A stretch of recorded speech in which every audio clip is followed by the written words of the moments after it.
Hello travel buddies, welcome to Journey Junction. अगर आपको हमारा कंटेंट पसंद आ रहा है तो हमारे चैनल को सब्सक्राइब करें और वीडियो को ज़्यादा से ज़्यादा लाइक और शेयर करें।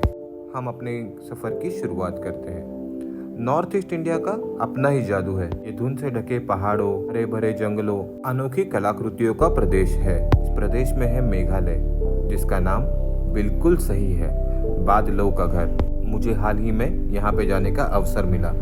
मैं यहाँ 5 दिन के सफ़र पे गया था। झरनों से लेके जड़ों से बने पुलों तक मेघालय ने नई खोजों का वादा किया था। चलो शुरुआत करते हैं इस एडवेंचरस सफ़र की। हमारा सफ़र शुरू हुआ नॉर्थ ईस्ट इंडिया के प्रवेश द्वार गुवाहाटी से। यहाँ से मैंने मेघालय के लिए रुक किया, इसकी प्रसिद्ध खूबसूरती को देखने के लिए उत्सुक। अगले 5 दिनों तक मैंने बसलिंग मार्केट, शांत झीलों और प्रकृति के नए नए अजूबों को एक्सप्लोर किया। हर दिन एक से बढ़कर एक कुछ नया अनुभव लेके आया। गुवाहाटी से शिलोंग का सफर अपने आप में ही एक एडवेंचर है। सड़कें पहाड़ों के बीच में से गुजरती है, जहाँ से हमें चाय के बागान और झीलें दिखाई देती है। हमारा पहला पड़ाव था उमियम झील, एक बड़ा शांत पानी का तालाब जो आसमान को रिफ्लेक्ट करता है। यहाँ की ताज़ी हवा और मनमोहक नज़ारे आपका मन जीत लेंगे। हमने एक लोकल रेस्टोरेंट में लंच किया और मेघालय के स्वादों का भरपूर आनंद लिया। जैसे जैसे हम आगे बढ़े, नज़ारे और भी ड्रामेटिक होते गए। सड़क के किनारे लंबे लंबे पेड़ थे, जिनकी खुशबुएं हवा में तैर रही थी। शाम ढलते ही हम मेघालय की राजधानी शिलोंग पहुंचे। ठंडी पहाड़ी हवा और जीवंत माहौल ने शहर ने हमारा स्वागत किया। यहाँ हमने होटल में चेक इन किया। दिन भर के सफर के बाद आराम के लिए उत्सुक। दूसरे दिन की शुरुआत हुई शिलोंग पीक पे जाने के साथ, जो यहाँ का सबसे ऊंचा स्थान है। चोटी से हमने आसपास के मनोरम नज़ारों का आनंद लिया। हवा फ्रेश और एकदम ठंडी थी, जो हमारे स्पिरिट्स को तरोताज़ा कर रही थी। इसके बाद हम एलिफेंट्स फॉल गए, एक खूबसूरत झरना जिसका पानी पत्थरों पे गिर रहा था। बहते पानी की आवाज़ हवा में गूंज रही थी, किसी प्रकृति की सिम्फनी। दोपहर में हमने शिलोंग की मार्केट को एक्सप्लोर किया।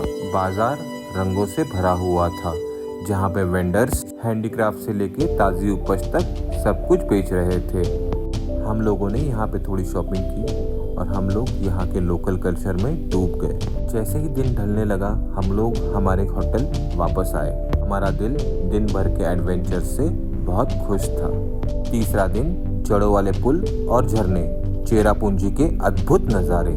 तीसरे दिन हम चेरापूंजी गए, जो धरती के सबसे ज़्यादा बारिश होने वाले इलाकों में से एक है। पूंजी का रास्ता बहुत ही ज़्यादा सीनिक था, पहाड़ियों से झरने गिर रहे थे। हमारा पहला पड़ाव था नोहकलिकाई फॉल्स। चट्टानों से गिरते पानी की ताकत देखकर हम लोग दंग रह गए।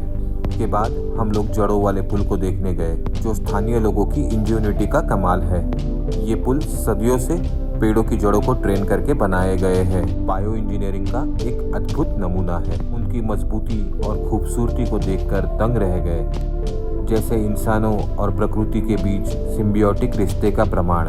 यह दिन आश्चर्य और विस्मय से भरा था, प्रकृति की शक्ति और सुंदरता की याद दिलाता है। चौथा दिन गुफाएं, नावें और सबसे साफ गांव मावलिन नोक और टॉकी। चौथे दिन हम मावलिन नोक गए, जिसे एशिया का सबसे साफ गांव माना जाता है। गांव बेदाग और साफ था, हर कोनों में फूलों के बगीचे थे। हमने ग्रामीणों की स्वच्छता और सस्टेनेबिलिटी की कटिबद्धता को जाना, जो हम सबके लिए प्रेरणादायी था। वहां से हम दाकी गए, जो एक बॉर्डर टाउन है। अपनी क्रिस्टल क्लियर नदी उमंगोट नदी के लिए जाना जाता है। हमने नदी पर एक शांत नाव की सवारी का आनंद लिया, जिसके ट्रांसपेरेंट पानी में नदी का तल दिखाई दे रहा था। हरे भरे हरियाली से ढकी आसपास की पहाड़ियाँ पानी में रिफ्लेक्ट हो रही थी। ये दृश्य वाकई ही ब्रेथटेकिंग थे। प्रकृति के वैभव से घिरा हुआ दोपहर बिताने का ये एक परफेक्ट तरीका था। पांचवा और आखिरी दिन हमने मेघालय को अलविदा कहा, बस अगली बार तक। 5वें दिन हमारे मेघालय के एडवेंचर का अंत हुआ। हम शिलोंग से विदा हुए। हमारा दिल इस खूबसूरत शहर की यादों से भरा हुआ था। वापस जाते समय हम एक लोकल रेस्टोरेंट में रुके, फिर से मेघालय के पारंपरिक भोजन का स्वाद चखा। जैसे ही हम गुवाहाटी के लिए निकले, हमारा मन इन पूरी एडवेंचर की यादों को संजोगने में लगा हुआ था। मेघालय ने हमें अपनी प्राकृतिक सुंदरता, अनोखी संस्कृति और अपने आतिथ्य से मोहित कर लिया था। ये एक ऐसी यात्रा थी जो हमेशा हमारे साथ रहेगी। मेघालय की ये यात्रा उन लोगों की राह देख रही है जो हमेशा एडवेंचर की तलाश करते हैं। अगर आपको कभी मौका मिले तो मैं आपसे आग्रह करूंगा कि आप खुद इस मेघालय की जादू का अनुभव करें। इस ट्रिप के बजट की जानकारी के लिए आप लोग हमें कमेंट बॉक्स में लिख सकते हैं। उम्मीद है हमारा ये वीडियो आपको पसंद आया होगा। अगला वीडियो किस डेस्टिनेशन पे चाहिए ये हमें कमेंट बॉक्स में ज़रूर बताइएगा। Thank you.